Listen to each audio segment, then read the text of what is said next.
عقائد متعلقہ ذات و صفات باری تعالیٰ شانہ ہوں۔ عقیدہ: اللہ تعالیٰ اپنی قدیم ذات اور صفات کے ساتھ خود بخود موجود اور موصوف ہے،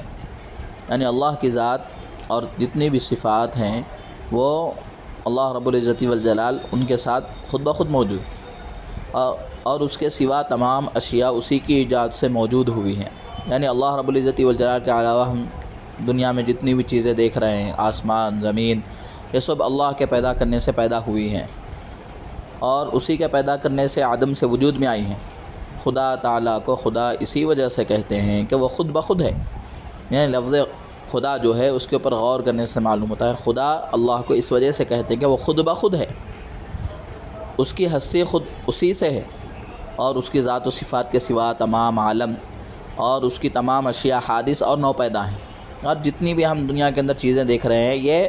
اللہ نے بعد میں بنائی ہیں،